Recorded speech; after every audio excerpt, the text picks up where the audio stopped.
and welcome to Transcendental Transformation, the place where spirituality and transformation unite. Host Miss Raina imparts truth so that you can break through your limiting beliefs and evolve into a deeper consciousness. As you go about your day, remember, before every breakthrough, there is a breakdown. And now, let's start the show.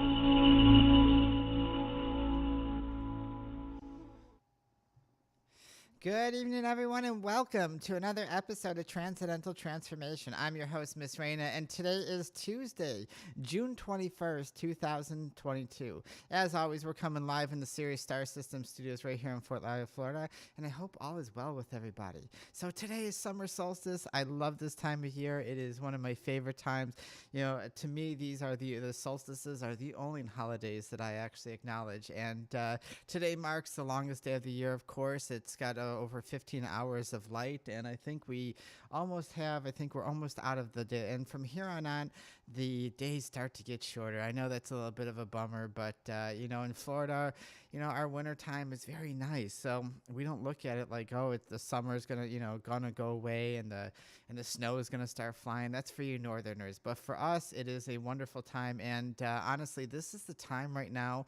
It's all about the masculine energy, the positive aspect of polarity, and this is the time of spring and summer to actually go about and to live and to be active and to be able to do any type of work that you're doing. If you're the winter time is a lot of times for reflection, a lot of times for us to be able to sit down and kind of rest and do stuff, of course, but the summertime and this time of year, especially during the summer solstice, is really a good time for us to make those changes. So if you've been thinking about working on yourself and trying to grow, this is the perfect time to do it. So I love this time of year. It's summertime, and it's just what's not to love, right?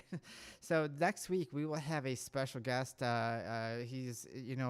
We did of course, all our special guests are pre-recorded, but we did the recording, and he's just a fabulous person. I really adore him. His name is Peter Gibb, and we are going to be talking about mindful conversation.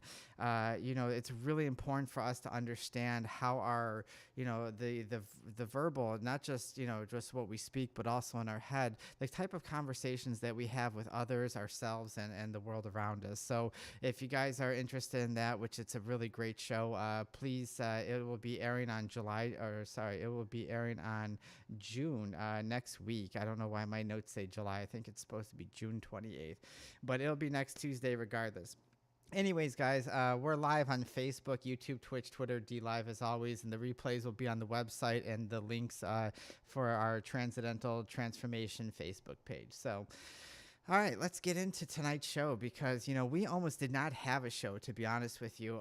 We've been having work done for Comcast outside of our house. I guess our units were old. I mean, it was over 20 years old, and they just said, hey, we're coming out, replacing everything. So they tore up everything. It was an all-day project, and to be honest with you, I'm actually surprised they got it done, at least today, or at least they got the internet back up. But we almost had no show, and that's the reason why we're late going on right now, because I think it's like 8:15 Eastern time. But anyways, let's talk about tonight's show, because I know the title of the show is wrong on social media. I forgot to update it on Restream, but tonight is all about Beyond the Barriers of Fear, because when we talk about fear, we're talking about these ideas that most of us live by. This is something that many of us live every single day of our lives, and we don't even know it. We live in the fight or flight response. We live with this idea that something's out to get us, that somebody's going to hurt us, somebody's going to do us wrong, the world is just falling apart, the world's going to explode tomorrow. And this is a very stressful way to live, and many of us, whether we know it or not, I know for someone who used to deal with anxiety and PTSD and everything from past experiences of my childhood, I get it. I do. I get and I understand why so many of us, but there's so many fears that we have that just aren't true. And I hope that during this show, we're going to talk about a lot of things and why they stop you and why fear is really an illusion. And I know that's what the show is on social media. It's called The Illusional World of Fear, because it really is. But we've decided to change the name because I just think that Beyond the Barrier of Fear sounds so much better, because that's what we want to do. Yes, fear is an illusion. Yes, everything that we're experiencing is an illusion created by our consciousness, by the mental aspect. But at the same time, there's this barrier that we're trying to get through, right? There's this idea that, oh my God, like the world, like I said, the world's out to get me. That there's all these things that could go wrong, and there's all these things that have happened to me in the past, and and I got to be afraid of this. And so there is this barrier that we put up. There's this idea that we put up every single day. And for many of us, we put it up all day, every day. And we live in that. Many of us have become hermits in our own house, especially during these ideas of COVID and all this stuff. I mean, I still hear people that are freaking out about it. And yes, COVID is over, but there's still a lot of people that freak out about it because, that's what they want to hold on to. They want to hold on to the fear. And fear is never logical. And I'm going to tell you that, to be honest with you, fear is most of the time never logical. I will say there are times it is. If someone's attacking you, if someone's chasing you down, if you crash your car, things like that, yes. But I'm talking about the fear that we create. Most of the fear that we experience is not logical. And a lot of times we create situations in our head from past experiences or things that, we see on TV that may never happen to us, and we project these ideas into our lives. And so, yes, there is natural fears, like I just said, car accidents, someone trying to hurt you, like physically. You're walking, hiking, and you run into a bear, and the bear starts chasing you. Yes, that is a natural fear. But there's also the thing called conditional fears, and conditional fears are ideas that we create conditions on. We create in our head. It may be based on somebody else's experience. It may be based on something we see on TV, maybe something in the movie that made us freak out. I don't know how many times, let's, and I'm going to go on a stretch here, but let's even take, there's scary movies. Samhain's going to be coming up in a few months. That's Halloween for you guys that don't know. And so people get scared that time of year. They watch a lot of scary movies like Jason and Freddy and all these ghost things, Annabelle and then they put in their mind that this stuff really happens. And most of the stuff that we see in movies, most of the stuff that we experience on TV and stuff like that is not even true. Or they take a story and they stretch it and make it so elaborate that all of a sudden we really believe that what we saw in the movie, that's the way it actually happened, when in truth it isn't. So there's these ideas that we have that we either are projecting that actually are not logical, or that they are logical when put in those situations under the experiences. So we have to remember that fear is a biochemical reaction. It's an emotional reaction as well. Yes, emotions aren't real, but our body still experiences these chemical reactions, and that's what we associate that. So when we're in fight or flight, which is most associated with with fear emotion, is what ends up happening is you start to have adrenaline, right? You start to have sweating, your heart races, your heart rate speed increases, and you want to get out. You don't think rationally anymore. You don't think about these things. You don't go and say, oh, well, yes, I'm in fear right now. I'm in fear for my life, and I'm just going to hang out here and play the cards where they may. No, what ends up happening, the moment fear kicks in, the moment we create it in our mind, the moment we all of a sudden say, hey, I need to either fight this or I need to flight this. And so when most of the time we flight because, hey, something makes us uncomfortable, something makes us fear, and it's our natural reaction to running away. And this is the catch-22 that gets us each and every time, because how are we going to grow? How are we going to evolve? How are we going to face ourselves if we're so conditioned to fear these ideas and to run away from them? Yes, it is a natural thing. I mean, I could sit there and, picture something that happened in my childhood, and the brain does take it as it doesn't know the difference between a memory and it actually happening. So it can cause that fight or flight response. It can cause that biochemical reaction inside your body, and which makes your eyes dilate, sweating, heart racing, adrenaline, etc. But what ends up happening is all of a sudden now we can't decipher what is real and what is not. And this is where many of us get trapped into, because if we're going to push past these boundaries or these barriers of fear, then we have to start looking at who we are and those ideas that are crippling us, because it does. Fear can grab a hold of us. I know for many years I had agoraphobia. I still don't, I'm still not the best with crowds as far as, I just don't like being in a situation where I can't escape. But at the same time, it used to cripple me, because people were a threat to me, and the world was a threat to me, because what I've known from the world was a lot of violence, a lot of abuse. And so I associated that with everybody. And this is something that the first thing that we have to take a look at is our associations. What is it that we've experienced in the past that's making us associate to something in the present with our idea of fear? Because there's always some form of association. When you're trying to get past a barrier, because everyone, my students, my clients, everybody asks me, well, Miss Raina, how do I get past this? I've gone to therapy, I've done this, and I just can't seem to get past this. Well, that's because you're not looking at it.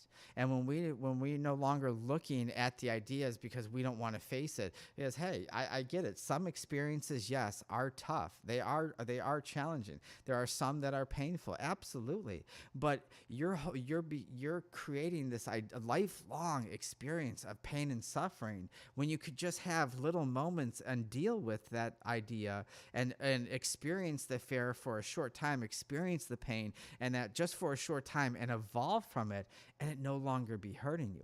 That's almost like, the old, when they say that when people are angry, it's like holding on to a hot coal, and you're the only one that gets burned. Well, it's the same thing with fear.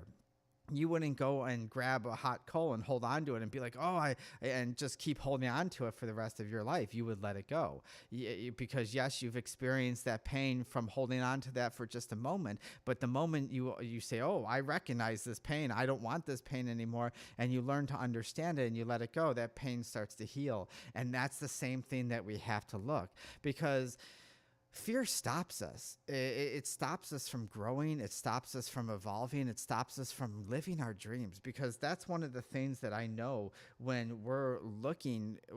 I mean, everybody's out there looking for their dream. They're looking for their mission. They're looking for their purpose. And a lot of times we don't evolve past that, because, hey, if I'm afraid to go in the deep end, will I ever swim past the shallow end in a pool? Absolutely not. I'll never swim past those, past those little floaty rope or things that divide the deep end from the shallow end. I will never do it. But if I say, if I go out there and I try and I be adventurous and I say, I'm going to do this regardless because I trust myself into doing it, all of a sudden we realize that the deep end isn't so scary anymore, because, hey, if I'm a great swimmer and I've been swimming in the shallow end, what's the difference between the deep end and the shallow end? It's nothing. It's just that the deep end has less of a thing. But if you are a good swimmer and you trust yourself and you know your abilities, then that's the same ideas. And this is where we have to start understanding who we are. Do we really trust our abilities? If we don't trust our abilities and we don't trust ourselves, then we're always going to give into the fear, because that's the number one rule, is trust.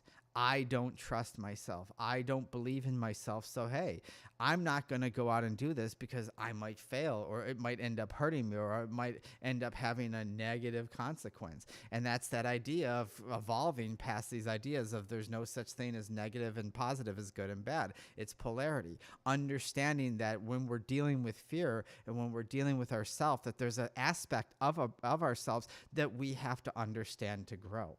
And so when we start to understand to grow, and we start to say, hey, well, this is not really that I'm afraid of it. I'm projecting this idea because of maybe a past experience, or because I'm just creating it out of my mind because I've seen this someplace else and I don't want that to happen to me. And so how many of us do that? And I could say, I know I've done it in the past. I grew up, like I said, in a very, in the side of Chicago until we moved to this beautiful suburb. Once we were at the suburbs, I figured, hey, I don't have to deal with violence. Well, surprise, I dealt with just as much violence in the suburbs. And so this idea was projected into everything else. I kept carrying it with me. And those natural fears became conditional fears because I kept experiencing something over and over. And this is what we have to break down.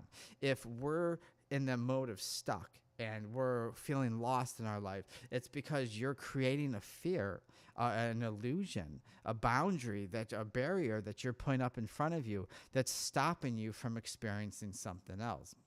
This is why so many of us don't really fulfill our dreams, or we don't achieve our dreams, I should say, because most of us don't believe in ourselves or want to push past that. It's funny, like, let's take Elon Musk for a minute. Whether you like the guy or don't, whether he's a nice guy to work for or not, there's a lot of controversy going on with him. But the one thing we can all agree, the guy is very successful. And so, if people see the idea that he's very successful and he's doing all this stuff and he's building all these rockets and spaceships to go to Mars and everything else but they don't see everything else that went behind it. They don't see all the times that his companies barely made it or failed, or he didn't have money and he had to put his own money into it. People rejected him, all this other stuff. If you allow that fear to control you, if you say, hey, well, I'm going to allow this life to dictate everything that I'm doing, well, that's the reason why we're unhappy. That's the reason why we envy people, especially in successful people, is because we're sitting there and saying, well, wow, it must have been great to be them. I wish I could be that successful. And not just mean money-wise, because you guys know I'm not talking about money most of the time. I'm talking about successful internally, because that's the most important thing. When I was dealing, one of the things that I did was I was one of those that I like to force myself. If I am claustrophobic, well, then I will try to do things that'll, make me claustrophobic so that I can push through it. I had a fear of heights, so I started doing skydiving, and honestly, I love it. I can't wait to do more. But what I did was, hey, I did two things at once. The planes are really small, packed tightly, claustrophobia, and it goes up and that, and so that's its own little thrill ride of its own. And then jumping from such a high speed and at my height, and so I was able to sit there and say, well, I need to push myself that barrier. If I'm ever going to stop being a slave to this idea, I don't know why I'm afraid of heights. I never fell off anything. I don't know why I'm claustrophobic. I've never been put in, at least that I can remember, I've never been put in a situation where it made me claustrophobic. But for some reason, I have these fears. So are they natural fears? Are they rational fears? Are they conditional fears? Are they, irrational fears? So what are these? And I said, well, you know what? I don't care what it is. What I'm going to do is I'm going to push through. So I'm going to challenge myself. And let me tell you something. Sitting up in that plane while it was going up in a packed plane was probably the hardest thing. That was more scary to me. It was easier for me to jump out the plane than it was to ride up in the plane, because it was very challenging. Once I jumped out of the plane, I was like, oh my God, all this space, I can do this. And you're falling so fast and you don't even feel like you're falling, that there's no fear there. And so I realized that, hey, you know what? I can conquer this if I keep doing it. And so I did. And this is something that we have to start doing. So we're going to go to break for a minute, and I want you guys to think about some of the things. I'm sure things are popping off in your head right now, but I really want you to think about right now something that is really like that you're fearful of, that's been crippling you, that's been holding you, and then sit with it for a minute. And then as we come back, and we'll discuss it after these messages from I Am Evolution. The human experience is changing, and consciousness is evolving into something higher than any of us could ever imagine. As we transform into more sentient beings, a new world of connected consciousness is taking place. Welcome to I Am Evolution, the movement in human development that transforms the human experience into a deeper consciousness through perspective and duality. Are you ready to be a part of the next stage in human evolution? Call I Am Evolution today to schedule your appointment at 561-318-0006. That's 561-318-0006. Or email us at iamevolution@protonmail.com. All right, everybody, we are back. Sorry, this app for this I don't even remember, Streamlabs is changed. They put the buttons all over the place, so I'm having trouble trying to operate things as I'm looking on. So I apologize. I kind of seem off with that, but yeah. So okay, guys, we've sat there for a moment. We've had a fear that's popped up. And now ask yourself if this is rational. Because if this is a barrier, is this rational? Is it irrational? Has it been something that we've experienced? What is it that's creating this? Because this fear is creating a destructive pattern. Fear is meant to, in a physiological aspect, it's meant to keep us from harm. It's meant to protect us. Like animals, when they're out grazing grass, and all of a sudden a lion starts or a cheetah starts coming after you, all of a sudden, hey, fear kicks in, that adrenaline comes, and the next thing I know is they're off to the races, right? And they're running around for their life. But for us, most of the time, we're not in those situations where we have to take off running and where someone's chasing us and trying to hurt us. That does happen, obviously, and it's that's a very frightening situation. But for most of us and most of the fears we're talking about, this stuff really doesn't happen like this. So what is it that's creating it? What are these triggers? What is this irrational thing, and what is the association from? Because if it's meant to protect us, how is this protection now creating a development of destructive patterns? Because fear is going to do that. Remember, it's training you to be afraid. It's saying, okay, I've had this experience, and all of a sudden now I'm going to start understanding that this is the way people are. This is the way this happens because this happens. And so I'm going to start developing that sense of pattern in me. And so what are the destructive patterns?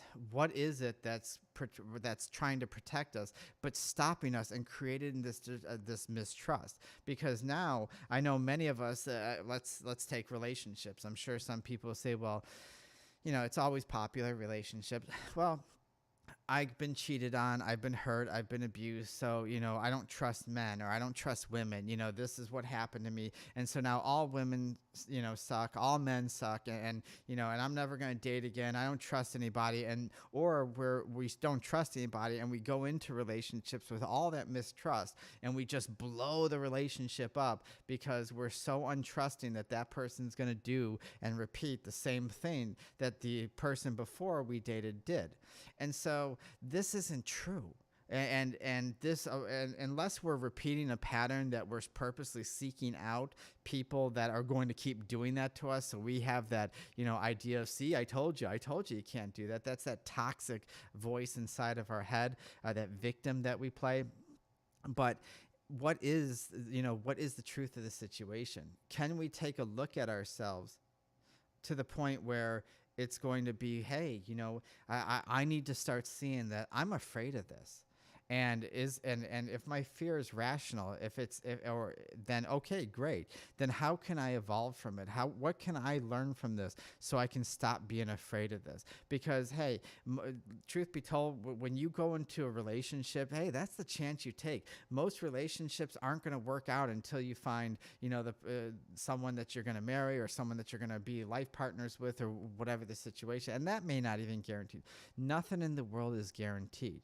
But our idea that we think that every person that we meet or everything that's going to happen is just going to always be the one, or just going to pan out, maybe that's the destructive pattern. Maybe we're associating things that, hey, well, I have this idea that may not be true, and because I'm not focusing on what's really happening, I'm allowing this. And so that's creating the fear that, see, this is happening because, I'm not worth it. I didn't, whatever the situation is. So we have to start looking at the truth of who we are. If we're going to get past this barrier of fear, then let's look at self, because that's what we're going to do every single time. Whenever we have these false ideas of emotions, anger, fear, sadness, grief, the hardest thing to do is look at self.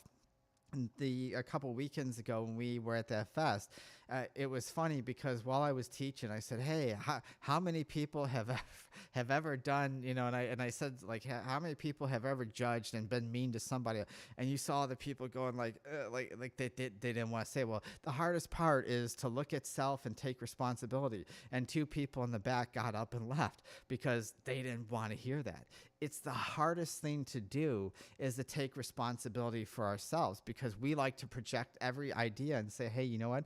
Well, this isn't me. They did this to me. They've done this. But you know what? It may look that way, but what did you allow? And that's really what fear is doing to you. What are you allowing to happen to you? What are you allowing the talk inside your head? What are you allowing yourself to project? Because remember, this is not real. This body is not real. It's a projection. Like how you're seeing me on a screen right now, it's being projected from a source to me onto you. And that's exactly the way life is. You are that camera source, and you're projecting this creation onto a screen, and you're living it out, and we call it life. So this isn't real.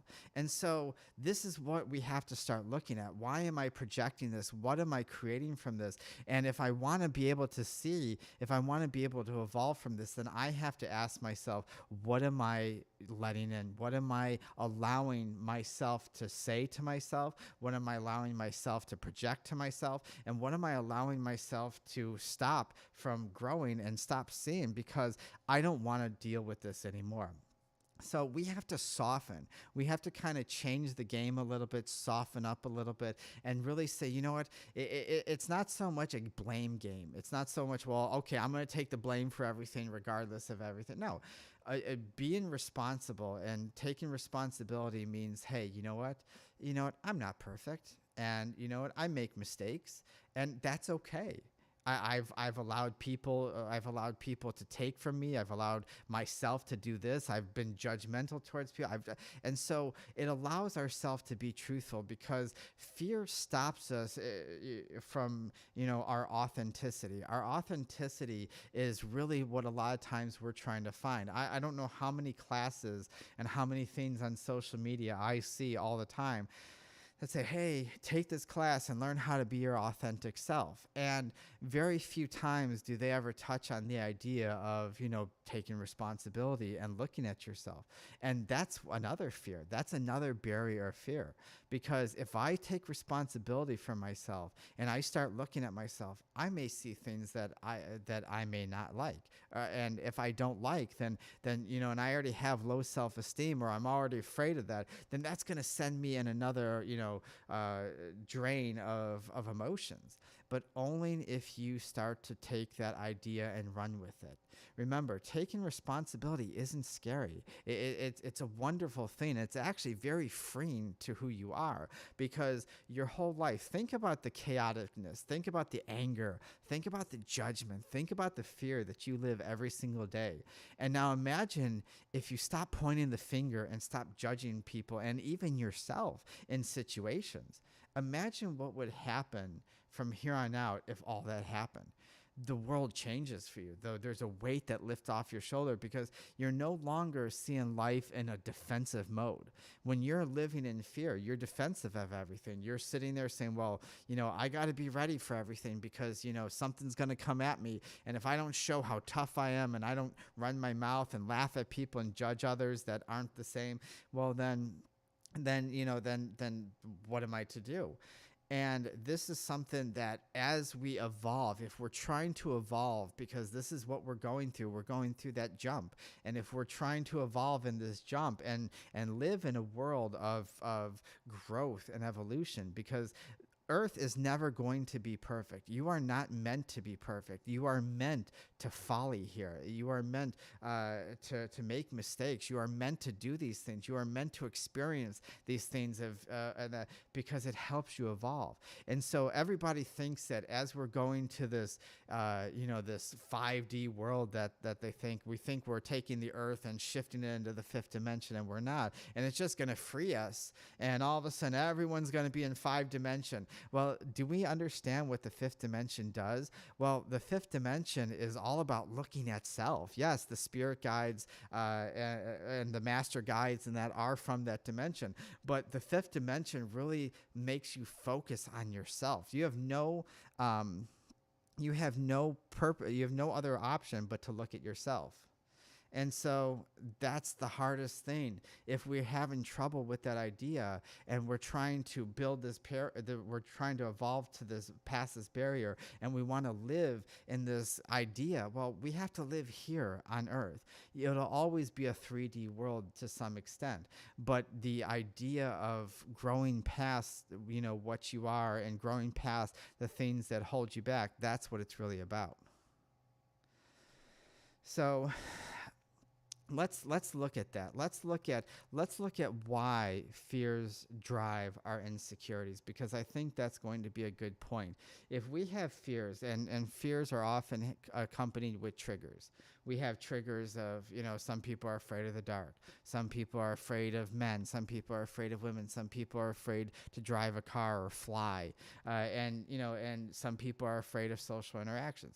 Many of us have been afraid of, especially now with the world that we live in where everything's on social media, many of us have lost that touch of social interactions. We've been rejected by people. We don't fit in. We don't belong to these groups. We see how everybody acts behind a computer screen, and that's something that this world projects on us. And so that drives our insecurities to say, well, in school, maybe I wasn't the popular one. Maybe I didn't have a lot of friends. Maybe I wasn't the athletic one. Maybe I wasn't the thin one, or the, or the pretty one, or whatever. And so these ideas start to mold us.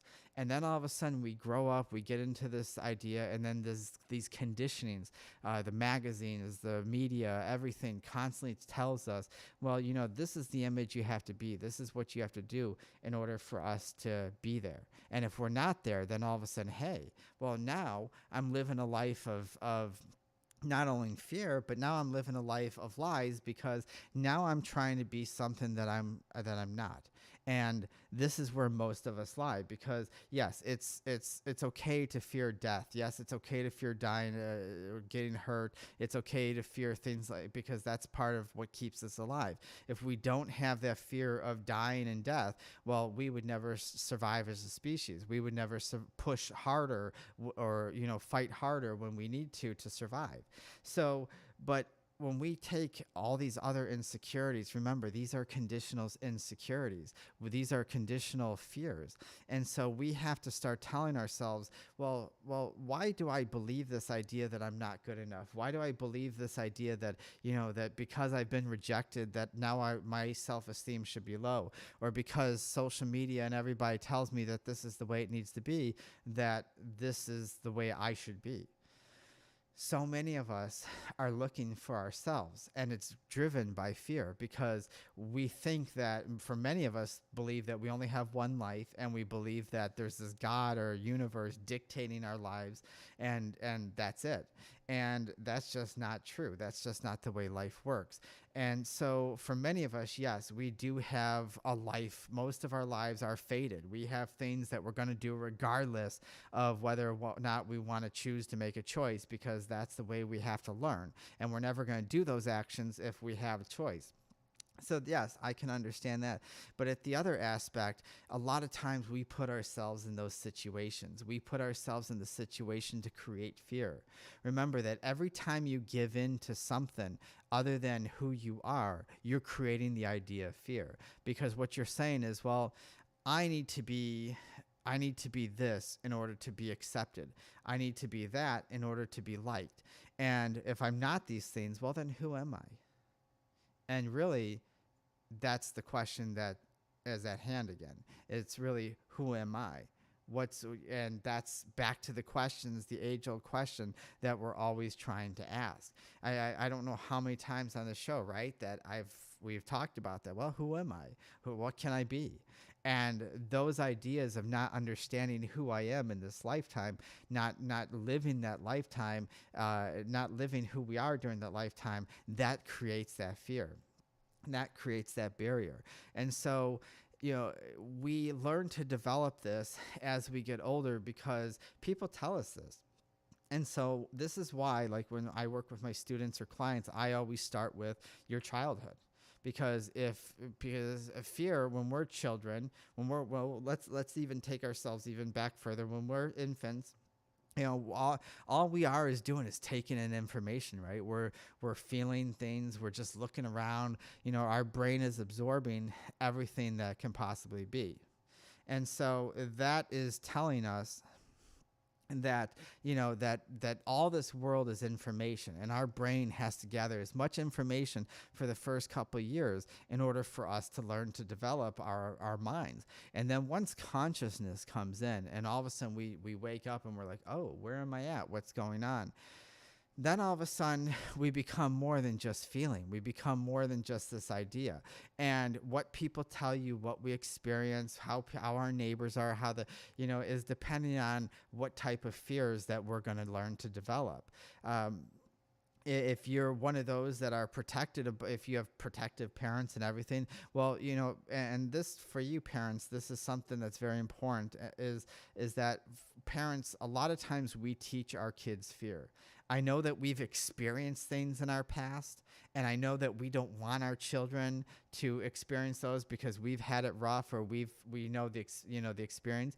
But you're actually hurting your children more, and you're teaching your children more fear than anything, because the more you tell them not to do something, the more you try to change that, what the brain is really saying is, well, this is scary. This is scary. I can't do that. I can't go through this. This is something that I have to make sure that I don't experience because my parents keep saying it over and over and over. And so now I developed an irrational fear. You've never experienced it, but because so many people or two people that you trust have said it so many times. And so parents, I say to you this, stop trying to have your children experience things. The best way they learn to grow is by experiencing.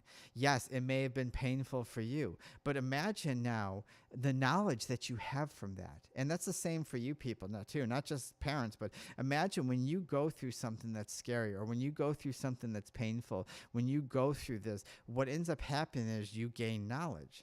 And then once you start to work through it, once you start to learn to, build through that emotion and understand it, then all of a sudden it becomes wisdom. Yes, you can pass down that experience, but don't ever stop your child, or don't ever stop somebody from experiencing it. You can tell them, hey, this was my experience, and yes, it was rough, blah, blah, but the best way that they're going to learn is by experiencing things. And I know there's going to be people out there that I might get backlash from that. And I get it because, you're in fear. That's what fear does. Well, no, you don't understand. I don't want my child going through. That's exactly what I'm talking about. You're driving that fear into your children or into your friends or people that are around you because you're so afraid of you experiencing that over, because you have yet to resolve that fear that you're now projecting it onto other people. And this is why a lot of times the world is so chaotic. This is why, people were so chaotic with COVID and other things. And, they just hear this information all the time.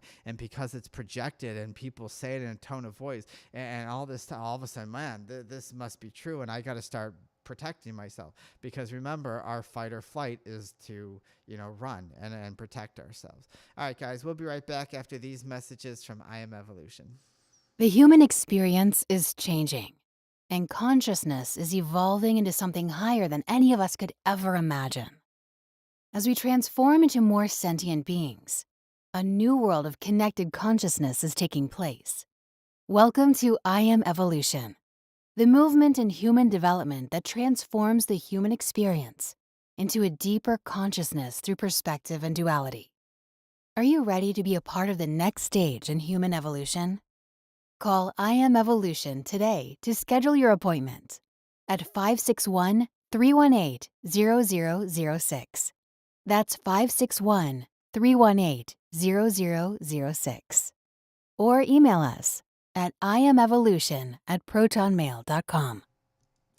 All right, everybody, we are back for the last part, and I am going to push through this as much as I can. I haven't been feeling well today for some reason. It's probably something I ate a couple days ago, but So let's try to go through this. Okay, guys. So fear can dictate us in many ways, and like I was saying with the parents and everybody, be mindful of what you're projecting on, not only to other people but to yourself, because this is what ends up happening when people are constantly one of the side effects of fear is not just anxiety. Well, that's obvious. If you're fearful, you're full of anxiety, but you have like this sense of tiredness, because believe it or not, even though emotions aren't real, you're spending a lot of energy creating creating these ideas, I should say, that really don't exist. And because you're spending time making sure that that exists in your mind so you can stay in that state of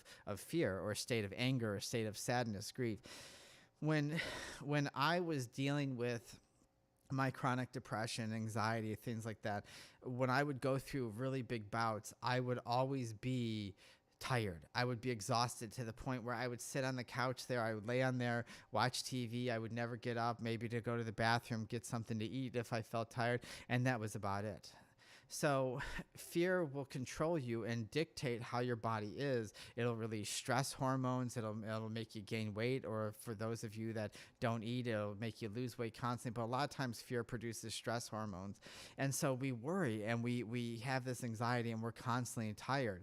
And so, yes, you could be tired too from diet. If you eat poor diet and your gut health isn't healthy, that'll create all the unnecessary. And sometimes that itself, having poor gut health will trigger this idea of stress and fear and anxiety, because you don't get the hormones that you need, like serotonin, and that to make you feel satisfied, that make you feel, like everything's okay. But I want you to take a look at your life. I want you to do a evaluation of your life and say, okay, well, if I'm always tired, if I'm always stressed out, is this the way I want to live? Because if this isn't the way you want to live, and maybe that's the way you want to live, and hey, if you want to live a life of fear and stress and anxiety all the time, full of mistrust, hey, go ahead, knock yourself out. But I don't know many people that really want to live that way. When when I look around, when I talk to people, everybody's like, Miss Raina, I want to be happy. And I hear that so much. I just want to be happy. I just want to stop being ruled by my anger. I just want to stop living in fear. And it's like so puzzling, like it's so perplexed, the idea that that this is the way life is meant to be. So worry, like if you're gonna worry that you can't, a lot of times you believe that you can't do anything with it. You stress, you can't do anything with it. Anxiety, you can't. So this whole idea of uncertainty, and our unconscious mind has this idea that, hey, I'm going to play with this, because remember, our subconscious is truly who we are with our soul. Like, it knows what we're supposed to be here for. But our unconscious mind, which was like the ego aspect, the victim, all that stuff, that aspect is the one that's going to play with you. That aspect is going to kind of dictate and constantly be in your ear all the time. Well, should we really do this? Do you really want to go do that? You could get hurt. This could happen to you. This idea, if you go out and you ask this person out, you could get rejected. All these ideas can be created. And so we have to start listening to our unconscious talk. The great thing about the next week's show with Peter is that we talk about mindful conversations, and this is something that we go into about how our unconscious mind, our victim, our ego constantly talks into us, and it's not just so much the conversations that we're having with others, but what we're having conversations ourselves. And fear is a big part of that, because we've built this barrier. We've built this, we're almost like animals in that instinct. Like, every animal has its house. Wolves have dens, crabs have, they burrow themselves in the sand deep down. Like mostly every animal has some place that they go to protect themselves. I know whales like just kind of float there in the water, when they're sleeping and that, but most animals have some place where they can protect themselves. And so since, we live in a house, we can protect ourselves there. We can protect ourselves in the car. are. But the safest place for a lot of us is in our mind, because really, if we think about it, people can always come into the house, something could always happen in the car, but no one can ever penetrate our mind. And this is key, because if we're gonna, we bury ourselves in this illusion of fear because we think it's protecting us. But like I said earlier, what it's really doing is just consuming our energy, consuming everything about us. It's making us make choices, because remember, when we're in fight or flight, the prefrontal cortex, the idea of rational thought, can't possibly work. So not only are you tired, but there's going to be a lot of decisions in your life, dating, buying stuff, just going around, just processes about how you think about yourself that aren't going to line up because you're not thinking clearly. It's impossible for you to think clearly. And so one of the biggest things that I tell people is that we have to start telling ourselves that, that we are protected, that right now we are safe, because this idea of safe, we might not feel safe. And I get that, because I always saw everybody as a threat. But I started to realize, well, you know what? That stuff hasn't happened to me for a long time. And yes, it could happen, but what if I start trusting myself? And what if I start looking at myself and saying, well, Miss Raina, yes, that did happen, but I'm older, I'm wiser now. I do understand a little bit about this because I've experienced it. So I see the signs that are happening. I see what's going on. And now I'm able to right away see the red flags and start pushing myself. It's really about getting disciplined. And that's what fear is a lot of times we are undisciplined when we have fear, because fear is chaotic. It's I got to be everywhere and anywhere, because, hey, they might come from the right. It may come from the left. It may come from behind me. I don't know where it's going to come from, but it's going to come. So we build this, this internal, fortress inside of our head. But now we have to start shifting ourselves. We have to start shifting that idea that, that I'm going to start trusting myself. And this takes time.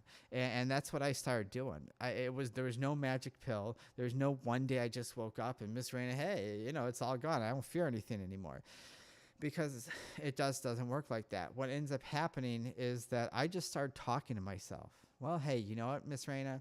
Yes, these things did happen to you. Yes, at that time, they were scary. They were painful, some of them.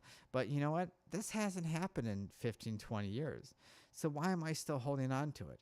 So now I'm going to start not holding on to this. I'm going to start going out. I'm going to start pushing myself a little bit.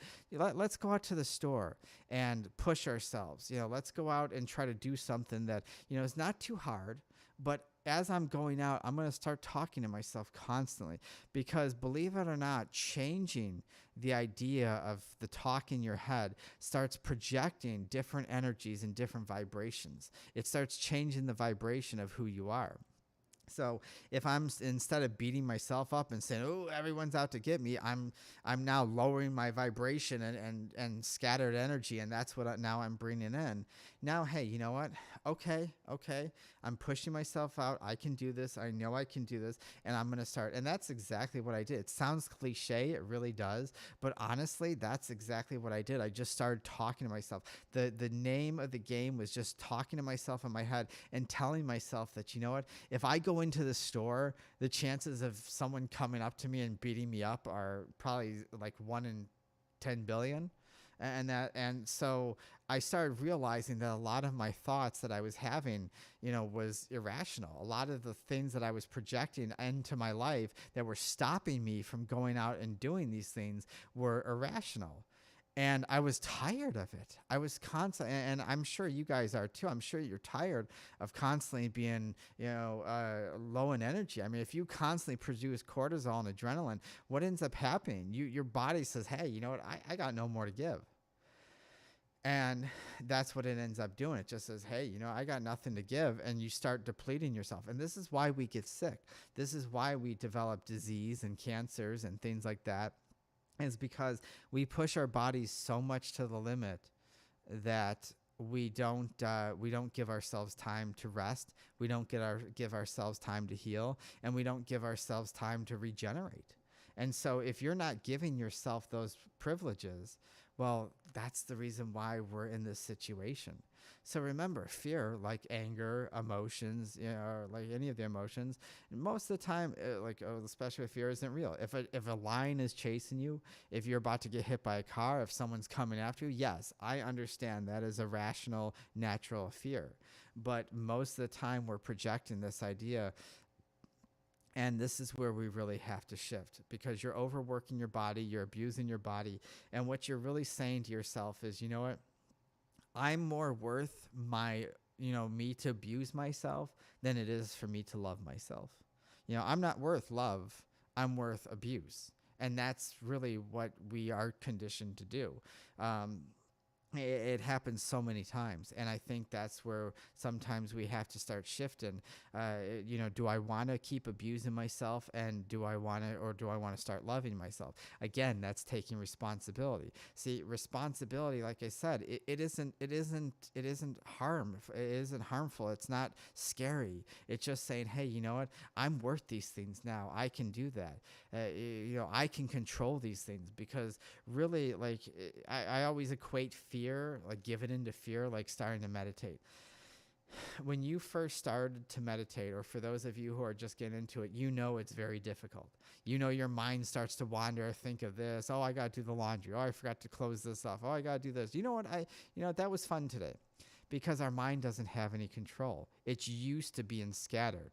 Well, this is a great way to start disciplining. This is why I'm a big advocate for meditation, is because it starts to train the brain to be quiet. Hey, you know what? Stop.